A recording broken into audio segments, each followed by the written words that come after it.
നമസ്കാരം. Out of ഫോക്കസിലേക്ക് സ്വാഗതം. ഗുജറാത്തിലെ മുൻ IPS ഓഫീസർ സഞ്ജീവ് ഭട്ടിനെ 1997 കസ്റ്റഡി മരണക്കേസുമായി ബന്ധപ്പെട്ട അദ്ദേഹത്തിനെതിരെ ചാർജ് ചെയ്തിരുന്ന കേസിൽ നിന്ന് കുറ്റവിമുക്തനാക്കി. ഗുജറാത്തിലെ കോടതിയാണ് കുറ്റവിമുക്തനാക്കിയത്. പക്ഷേ 1990 ഒരു കേസിൽ അദ്ദേഹത്തിനെതിരെ ജീവപര്യന്തം ശിക്ഷിച്ചിരിക്കുകയാണ്. അതിൽ അദ്ദേഹം ശിക്ഷ അനുഭവിച്ചുകൊണ്ടിരിക്കുകയാണ്. അതുകൊണ്ട് തന്നെ അദ്ദേഹത്തിന് ജയിലിൽ നിന്ന് പുറത്തിറങ്ങാൻ കഴിയില്ല. പക്ഷേങ്കിൽ കൂടിയും അദ്ദേഹത്തിന് വലിയ ആശ്വാസമാണ് ഇപ്പോഴുള്ള കോടതി വിധി. ഈ ഗുജറാത്ത് കലാപത്തിൽ അന്നത്തെ മുഖ്യമന്ത്രിയായിരുന്ന ഇപ്പോഴത്തെ പ്രധാനമന്ത്രിയായ നരേന്ദ്രമോദിക്കെതിരെ തെളിവ് നൽകിയതിന് പിന്നാലെയാണ് സഞ്ജീവ് ഭട്ടിനെതിരെ പലതരത്തിലുള്ള ആരോപണങ്ങൾ ഉയർന്നതും കേസുകൾ രജിസ്റ്റർ ചെയ്യപ്പെട്ടതും പിന്നീട് അദ്ദേഹം ജയിലിലേക്ക് പോകുന്നതുമൊക്കെ ഉള്ള കാഴ്ചകൾ നമ്മുടെ മനസ്സിലുണ്ട്. അപ്പോൾ ഇപ്പോൾ ഗുജറാത്തിലെ കോടതി തന്നെ തെളിവില്ല എന്ന് കണ്ട ഈ കസ്റ്റഡി മർദ്ദന കേസിൽ അദ്ദേഹത്തെ വെറുതെ വിടുമ്പോൾ മറ്റുള്ള കേസുകളിലും ഇത് തന്നെയായിരിക്കുമോ നടന്നിട്ടുണ്ടാവുക എന്നുള്ള സംശയം പൊതുജനത്തിന് ഉയരുകയാണ്. ആ വിഷയം നമ്മൾ ആദ്യം സംസാരിക്കുകയാണ്. നാസർക്ക്, ഇതിനകത്ത് ഗുജറാത്തിലെ ഒരു കോടതി തന്നെയാണ് അദ്ദേഹത്തെ വെറുതെ വിട്ടിരിക്കുന്നത് എന്നുള്ളതാണ് ശ്രദ്ധേയമായൊരു കാര്യം. സ്വാഭാവികമായും ആളുകൾക്ക് മറ്റുള്ള കേസിലും ഇത് തന്നെ ആയിരിക്കുമ്പോൾ സംഭവിച്ചിട്ടുണ്ടാകുമെന്ന് തോന്നിപ്പോവും. എങ്ങനെ കാണാം ഈ കോടതി വിധി? തോന്നുന്ന ആളുകളുണ്ട്. പ്രത്യേകിച്ച് അദ്ദേഹത്തിൻ്റെ ഭാര്യ തന്നെ. അദ്ദേഹം ഇങ്ങനെ ജയിലിൽ കിടക്കുന്ന സമയത്ത് ഇതിന് വേണ്ടിയിട്ടുള്ള നിയമ പോരാട്ടങ്ങളൊക്കെ നടക്കുന്ന ശ്വേതാ ഭട്ടും ഈ വിധി, ഇന്നലത്തെ ഈ വിധി വന്നപ്പോൾ അദ്ദേഹത്തിനെ വെറുതെ വിട്ടുകൊണ്ടുള്ള വിധി വന്നപ്പോൾ ആ കേസിൽ വെറുതെ വിടുകയും അദ്ദേഹത്തിൻ്റെ എതിരെയുള്ള കുറ്റം തെളിയിക്കാൻ പ്രോസിക്യൂഷന് കഴിഞ്ഞിട്ടില്ല എന്നും കോടതി പറഞ്ഞപ്പം അദ്ദേഹത്തിൻ്റെ ഭാര്യയും പറഞ്ഞതൊരു ചെറിയ നേട്ടമാണെങ്കിലും ഒരു വലിയ നേട്ടങ്ങൾക്കുള്ള ഒരു ചെറിയ വിജയമെന്നാണ് അവർ പറഞ്ഞത്. ചെറിയ വിജയമാണെങ്കിലും വലിയ വിജയങ്ങൾക്കൊരു മുന്നോടിയായിട്ട് കാണുന്നു. കൂടുതൽ വലിയ വിജയങ്ങൾ ഉണ്ടായേക്കാം എന്നവരും പ്രതീക്ഷിക്കുന്നു. സ്വാഭാവികമായിട്ടും എല്ലാവർക്കും അത് പ്രതീക്ഷിക്കാം ഇപ്പോഴത്തെ ഒരു സാഹചര്യത്തിൽ. പക്ഷേ എനിക്കതിലൊരു സംശയമുള്ളത്, ഈ പറഞ്ഞ വിധി പറഞ്ഞ കോടതി, ഇപ്പം ഇന്നലെ ഈ വിധി പറഞ്ഞ ജഡ്ജി ഇങ്ങനെ പ്രോസിക്യൂഷന് തെളിയിക്കാൻ കഴിഞ്ഞിട്ടില്ല എന്ന് വിധി പറഞ്ഞത് ഒരു അഡീഷണൽ CJM കോടതി മാത്രമാണ്. അപ്പീലിന് പോകുക എന്ന് പറഞ്ഞാൽ അവിടെ തന്നെ ഹൈക്കോടതി കിടക്കുന്നു. അതുപോലെ തന്നെ ഗുജറാത്ത് ഹൈക്കോടതിയിൽ ചെന്നിട്ട് വേണം പിന്നീട് അവിടുന്ന് പുറത്തേക്ക് പോകാൻ. അത് എന്ന് പറഞ്ഞാൽ അത് ഗുജറാത്ത് ഹൈക്കോടതിയിൽ ചെന്ന് അവിടുന്ന് അനുകൂലമായിട്ട് വിധി കിട്ടിയില്ലെങ്കിൽ സുപ്രീം കോടതിയിൽ നിന്ന് വിധി കിട്ടുമ്പോഴത്തൊക്കെ കുറച്ചു കൂടി കാലം ഇനിയും അദ്ദേഹം ജയിലിൽ കിടക്കും. നമ്മൾക്ക് സംഭവം അറിയാവുന്നതാണ്. ഇതിപ്പം 97 കേസാണെങ്കിൽ 96 ഒരു സംഭവത്തിനെ സംബന്ധിച്ചിട്ട് അദ്ദേഹത്തിനെതിരെ കേസുണ്ട്. 92 ഒരു സംഭവത്തിന് വെച്ചിട്ട് കേസുണ്ട്. കാരണം ഈ കേസുകളൊക്കെയും എന്ന് പറഞ്ഞപ്പം തുടക്കത്തിൽ പറഞ്ഞല്ലോ, 2012 അദ്ദേഹം ഈ അന്നത്തെ ഈ ഗുജറാത്ത് കലാപക്കാലത്ത് അവിടെ മുഖ്യമന്ത്രിയായിരുന്ന നരേന്ദ്രമോദിക്കെതിരെ സുപ്രീം കോടതിയിൽ ഒരു സത്യവാങ്മൂലം കൊടുത്തതിൻ്റെ തുടർന്ന് 2012 സത്യവാങ്മൂലം കൊടുത്ത ഉടനെ പിന്നെ കണ്ടത് എന്താ വെച്ചാൽ ഈ 90കളിൽ അദ്ദേഹം ഉണ്ടായി. 90കളുടെ കേസുകളാണ് മുഴുവൻ.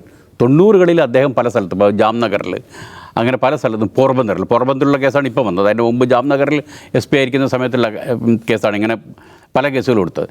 ഈ പോർബന്തറിലൊക്കെ കേസ് എന്ന് പറഞ്ഞാൽ പോർബന്തറിൽ അദ്ദേഹം SP ആയിരിക്കുന്ന സമയത്ത് ഒരാളെ കസ്റ്റഡിയിലെടുക്കുന്നു. കസ്റ്റഡിയിലെടുത്ത ആൾ കസ്റ്റഡിയിൽ നിന്നൊക്കെ ഇറങ്ങി കഴിഞ്ഞിട്ട് പുറത്തിറങ്ങുന്നു. കസ്റ്റഡിയിൽ നിന്നൊക്കെ പുറത്തിറങ്ങി കഴിഞ്ഞിട്ടൊരു കലാപ കേസിൽ പങ്കെടുക്കുന്നു, ഒരു കലാപത്തിൽ പങ്കാളിയാകുന്നു. അവിടെ വെച്ച് പരിക്കേറ്റിട്ട് അറസ്റ്റിലായിട്ട് ആസ്പത്രി കിടന്നിട്ട് മരിക്കുന്നു. അവിടെ വെച്ച് ഇത് ജയിലിൽ നിന്ന് പുറത്തിറങ്ങിയിട്ട് ഒരു കലാപത്തിൽ പങ്കെടുത്തുകൊണ്ടിരിക്കുക, അവിടെ നിന്ന് പരിക്കേറ്റിട്ട് ആസ്പത്രിയിൽ കിടന്ന് മരിക്കുന്നു. അങ്ങനെ മരിച്ചതാണ് കസ്റ്റഡി മരണം എന്ന് പറഞ്ഞിട്ട് കേസെടുക്കുന്നത്. ഇത്തരത്തിലുള്ള കേസുകൾ വന്നിട്ടുണ്ട്. ഒന്ന് അത്. രണ്ട്, അദ്ദേഹത്തിന് ഇപ്പോൾ ജോലിയില്ലാത്തൊരവസ്ഥയിലാണെന്ന് അറിയാലോ. അതിനുള്ള കാരണം തന്നെ എന്താ വെച്ചാൽ അനധികൃതമായി അവധിയെടുത്തു എന്ന് പറഞ്ഞ് സർവീസിൽ നിന്ന് പിരിച്ചുവിടുകയാണ് ഇത്.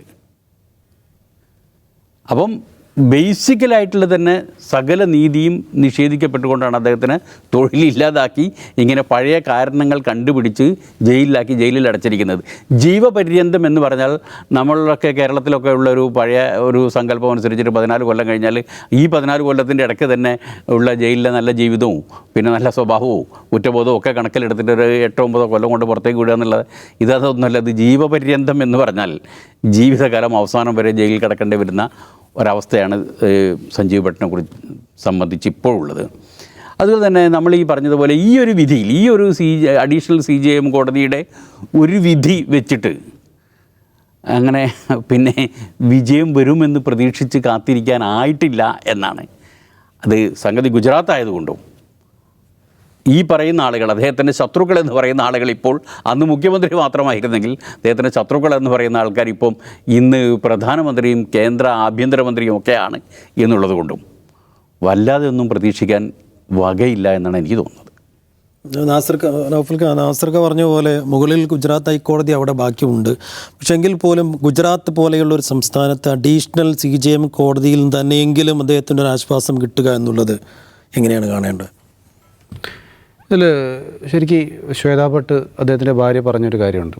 ഇപ്പോൾ ഈ വിധി വരുന്നതിന് മുമ്പ് അവർ കേരളത്തിലൊക്കെ ഒരിക്കൽ വന്നായിരുന്നു. അന്ന് അവർ പറഞ്ഞൊരു കാര്യം, ഈ സഞ്ജീവ് ഭട്ട് നീതിക്ക് വേണ്ടി, ന്യായത്തിന് വേണ്ടി നിൽക്കുന്ന ഒരു വ്യക്തിയാണ് എൻ്റെ ഭർത്താവ്. പക്ഷേ അദ്ദേഹത്തിന് വേണ്ടി നിൽക്കാൻ ആരൊക്കെ ഉണ്ടെന്നുള്ളതാണ്. സധൈര്യം അദ്ദേഹത്തിൻ്റെ കൂടെ നിൽക്കാൻ ഞാനോ സൈഫോ നാസർക്കയോ ഈ പറയുന്ന ആളുകൾ ആരെങ്കിലും ഉണ്ടോ എന്നുള്ളതാണ് പ്രധാനപ്പെട്ട ചോദ്യം. ആ ചോദ്യത്തിന് ഉത്തരം നൽകാൻ നമുക്ക് കഴിയുന്നില്ലെങ്കിൽ നമ്മളൊക്കെ കുറ്റക്കാരാണ്. കാരണം അദ്ദേഹം ഈ പോരാട്ടം തുടങ്ങിയത് ഇന്നോ ഇന്നലെയോ മോദിയുടെ കാലത്തോ അല്ല. അദ്വാനിയുടെ കാലത്ത് രഥയാത്രയുടെ സമയത്ത് പോലും അദ്ദേഹം ഇതിൽ ഇടപെട്ടിരുന്നു എന്നാണ് മനസ്സിലാകുന്നത്. കാരണം അന്ന് ഫാസിസ്റ്റ് വൽക്കരണത്തിൻ്റെ വലിയ ഒരു ചെയ്തികൾ രാജ്യത്ത് നടന്നുകൊണ്ടിരിക്കുന്ന സമയത്താണ് ഈ പറയുന്ന നാസർക്ക് നേരത്തെ പറഞ്ഞ ഈ കേസ് ഉണ്ടാകുന്നത്. ഈ വൈഷ്ണാനി എന്ന് പറയുന്ന ആളുടെ കസ്റ്റഡിയിലെടുത്തതിൻ്റെ പേരിലുള്ള അയാൾ പിന്നീട് ഈ പരിക്കേറ്റ് മറ്റേ കലാപത്തെ തുടർന്നുള്ള കസ്റ്റഡിയും മരണവും സംഭവിക്കുകയാണ്. ആ കേസിൽ അദ്ദേഹം ജീവപര്യന്ത ശിക്ഷ ഇപ്പോൾ അനുഭവിച്ചുകൊണ്ടിരിക്കുകയാണ്. അതുപോലെ ഒരു മയക്കുമരുന്ന് കേസിലും അനുഭവിച്ചുകൊണ്ടിരിക്കുകയാണ്. അപ്പോൾ അന്ന് മുതൽ ന്യായത്തിന് മാത്രം നിന്ന ഒരു മനുഷ്യൻ, ഒരു IPS ഓഫീസർ, അദ്ദേഹം ശിക്ഷിക്കപ്പെടുകയാണ്. 2011 നരേന്ദ്രമോദിക്കെതിരെ അദ്ദേഹം സുപ്രീം കോടതിയിൽ ഗുജറാത്ത് കലാപവുമായി ബന്ധപ്പെട്ട് സത്യവാങ്മൂലം നൽകുന്നതോടുകൂടിയാണ് അദ്ദേഹത്തെ പൂർണ്ണമായും അദ്ദേഹത്തിനെതിരെ ഫാസിസ്റ്റ് കരങ്ങൾ വളരെ ശക്തമായി മുറുകെ പിടിക്കുന്നത്. 2015 അദ്ദേഹത്തിന് ജോലി നഷ്ടപ്പെടുകയും ചെയ്തു, IPS പദവിയൊക്കെ നഷ്ടപ്പെടുകയും ചെയ്തു. അതാണ് സംഭവിക്കുന്നത്. അദ്ദേഹത്തിൻ്റെ ഫേസ്ബുക്കിലെ കവർ പേജിൽ അദ്ദേഹം ഇങ്ങനെ എഴുതിയിട്ടുണ്ട്: do not go gentle to the dark night, rage against the dying of the light എന്ന് പറയുന്ന ഒരു കവിതാശകലം എഴുതിയിട്ടുണ്ട്. ഡൈലാൻ തോമസ് എന്ന് പറയുന്ന ഒരാളുടെ ഒരു കവിയുടെ കവിതയാണത്. അപ്പോൾ അതിൻ്റെ മീനിങ് എന്താണെന്ന് വെച്ചാൽ, ഒരിക്കലും മരണത്തിലേക്ക് മെല്ലെ മെല്ലെ നടന്നെടുക്കാൻ തയ്യാറല്ല, അതിനു മുമ്പ് അവസാന ശ്വാസം വരെ പോരാടും എന്നുള്ളതാണ് അതിൻ്റെ സംക്ഷിപ്തം. അങ്ങനെ വളരെ കൃത്യമായി അദ്ദേഹത്തിൻ്റെ പൊളിറ്റിക്സ്, അദ്ദേഹത്തിൻ്റെ നിലപാട് കൃത്യമായി പറയുന്ന ഒരു വ്യക്തിയാണ് അദ്ദേഹം. അദ്ദേഹത്തെ പോലുള്ള ആളുകൾ രാജ്യത്ത് അനുഭവിക്കുന്ന അവസ്ഥ മറ്റ് ജയിലുകളിൽ നിന്ന് നമുക്കറിയാം. ഇദ്ദേഹം രാജ്കോട്ട് ജയിലിലാണെങ്കിൽ മറ്റു പലരും, സിദ്ദീഖാപ്പൻ അടക്കമുള്ള ആളുകൾ മറ്റു പല ജയിലുകളിലും അനുഭവിച്ചു, മറ്റു പലരും ഇപ്പോഴും ജയിലുകളിൽ കഴിയുന്നു. ഇതൊക്കെ നമുക്കറിയാം. അപ്പോഴും നമ്മൾ എന്തൊക്കെ ഈ ശ്വേതാ ഭട്ട് ഈ പറഞ്ഞ നാസർക്ക് പറഞ്ഞ പോലെ വലിയ നിയമ പോരാട്ടത്തിന് അദ്ദേഹത്തിന് വേണ്ടി ദിവസേന ഇതിനു വേണ്ടി ശ്രമിച്ചുകൊണ്ടിരിക്കുകയാണ്. പക്ഷേ ഓൾറെഡി 2 കേസിൽ അദ്ദേഹം ശിക്ഷിക്കപ്പെട്ട് കഴിഞ്ഞു. മൂന്നാമതൊരു കേസിന് ഈ സിഫു പറഞ്ഞ പോലെ ഒരു അഡീഷണൽ CJM കോടതിയിൽ നിന്ന് അനുകൂലമായ ഒരു വിധി വന്നു കഴിഞ്ഞു എന്നത് മാത്രമാണ് ഇതുവരെയുള്ള നിയമ പോരാട്ടത്തിൽ അവർക്ക് ആകെ നൽകിയ ഒരു പ്രതീക്ഷ. അപ്പോൾ ഇങ്ങനെ പ്രതീക്ഷയൊക്കെ നഷ്ടപ്പെട്ട് നിൽക്കുന്ന ഒരവസരത്തിൽ അവരെ പിന്തുണയ്ക്കാൻ എന്ത് നിയമ പോരാട്ടത്തിനാണെങ്കിലും രാഷ്ട്രീയമായാണെങ്കിലും എന്ത് പിന്തുണ മറ്റ് ഉള്ളവർക്ക് നൽകാൻ കഴിഞ്ഞു എന്നുള്ളതാണ് ഈ സമയത്ത് ഏറ്റവും പ്രധാനപ്പെട്ട ചോദ്യമെന്ന് ഞാൻ കരുതുന്നു. ശരി. അപ്പോൾ സഞ്ജീവ് ഭട്ടിൻ്റെ കാര്യം നീതി നിഷേധമാണ്.